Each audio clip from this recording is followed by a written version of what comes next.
একদম হালকা হাতে ঘুরিয়ে ঘুরিয়ে বড়াগুলো ভাজবো। দেখুন কত সুন্দর লাগছে দেখতে। রস বড়াগুলো কত সুন্দর ফুলেছে অথচ ফেটে যায়নি। আর রসবড়ার ভিতরে কত সুন্দর রস ঢুকেছে, দেখুন ভিতরটা একদম পুরো ফেপে গেছে। নমস্কার, আজকের ভিডিওতে আপনাদের সবাইকে অনেক অনেক স্বাগত জানাই।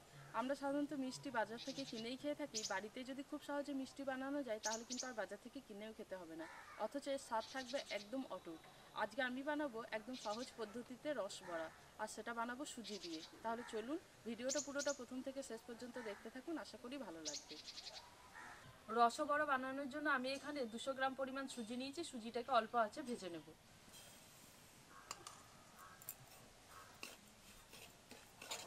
সুজিটাকে অল্প তাপে বেশ কিছুক্ষণ ভেজে নিয়েছি, আর রংটাও দেখুন একটু পরিবর্তন হয়ে গেছে, আর একটা সুন্দর মিষ্টি গন্ধও ছেড়ে গেছে।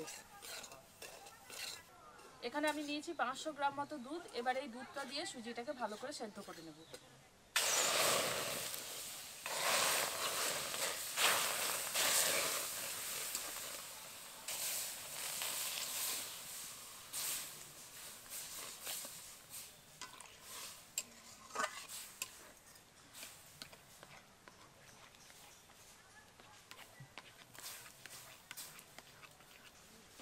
এই সময় সুজিটাকে একদম অনবরত নাড়াচাড়া করে শুকনো শুকনো করে নেব। সুজিটা একদম শুকনো শুকনো হয়ে এসেছে, এবার এটাকে নামিয়ে নেব। এবার এটাকে একটা থালার মধ্যে তুলে ভালো করে ঠান্ডা হতে দেব।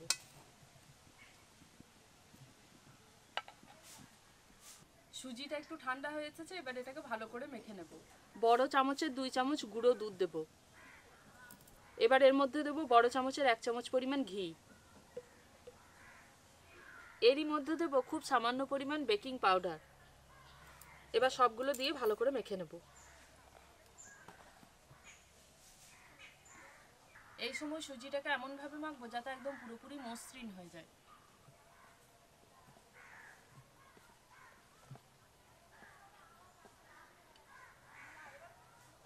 সুজিটাকে ভালো করে সময় নিয়ে একদম থেসে নিয়েছি, একদম কিন্তু সফট হয়ে গেছে, কত নরম দেখুন।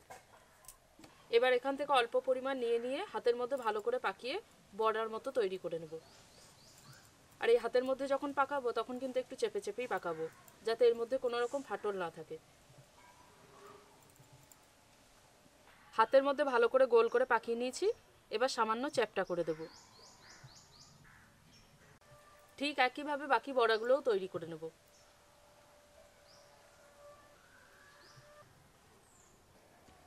এইভাবে সমস্ত বড়াগুলো তৈরি করে নেব।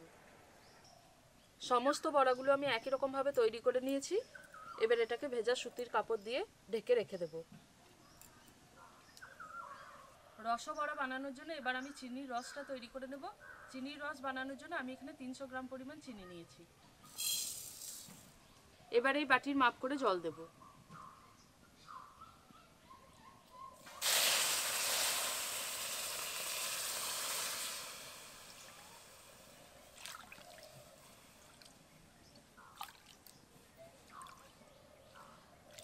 মোট 5 বাটি পরিমাণ জল দিয়ে দিলাম।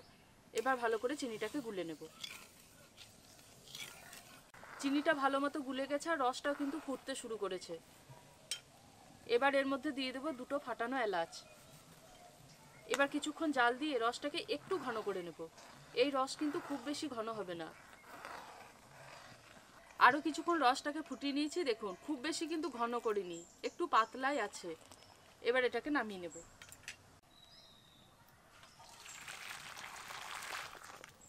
কড়াইতে পরিমাণ মতো তেল দেব। তেল হালকা গরম হয়ে গেছে, এবার এই সুজির বড়াগুলো দিয়ে ভেজে নেব।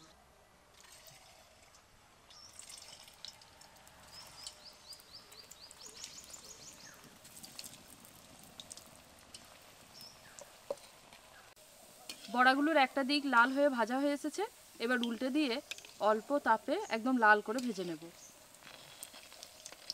আর এই বড়াগুলো কিন্তু সবসময় অল্প তাপেই ভাজবো, তা না হলে বড়াগুলো ফেটে যাবে আর সুন্দর পর্যন্ত লাল করে ভাজা হবে না। একদম হালকা হাতে ঘুরিয়ে ঘুরিয়ে বড়াগুলো ভাজবো। দেখুন বড়াগুলো কত সুন্দর লাল লাল করে ভাজা হয়ে এসেছে, আর কিন্তু খুব বেশি লাল করব না।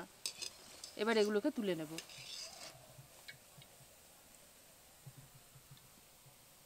আর দেখুন একটা বড়াও কিন্তু ফেটে যায়নি। এবার এই চিনির রসের মধ্যে দিয়ে দেব। একইভাবে বাকি বড়াগুলোও ভেজে নেব।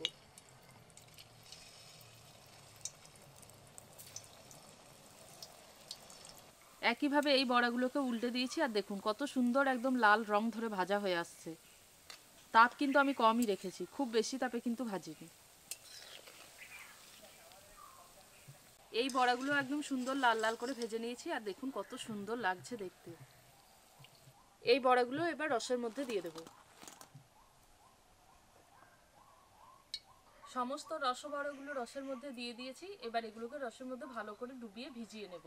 আর যে রসবড়াগুলো আগে দিয়েছিলাম সেগুলো আপনাদের এখন দেখিয়ে দিই। রসবড়াগুলো রসের মধ্যে ডুবিয়ে নিয়েছি আর দেখুন সব রসবড়া কিন্তু এখনো ভেজেনি। এগুলো তো পরের দিকে দিয়েছি, এগুলো কিন্তু এখনো ভিজতে টাইম লাগবে। আর যেগুলো ভিজেছে সেটার মধ্যে একটা তুলে আপনাদের দেখাই। দেখুন কত সুন্দর ফুলে গেছে। দেখুন রসবড়াগুলো কত সুন্দর ফুলেছে অথচ ফেটে যায়নি। আর কতটা নরম হয়েছে কেটে দেখাই। খুব সহজেই কিন্তু কাটা যাচ্ছে।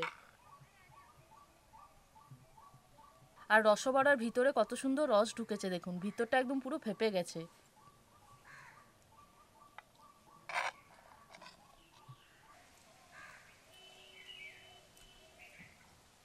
পুরো রসে ভর্তি রসবড়া। বাড়িতে যদি বানান, যে একবার খাবে সে কিন্তু বারবার চাইবে, এত সুন্দর হয়েছে খেতে। আর এটা আমাদের বাড়ির সকলের খুব পছন্দের। আজকের এই রসবড়ার ভিডিওটা কেমন লাগলো অতি অবশ্যই কিন্তু জানাবেন। খুব সহজ পদ্ধতি, বাড়িতে একবার তৈরি করেও দেখতে পারেন। আজকে এখানেই শেষ করছি, দেখা হচ্ছে পরের ভিডিওতে নতুন একটা রেসিপির সাথে। সবাই খুব ভালো থাকবেন, সুস্থ থাকবেন।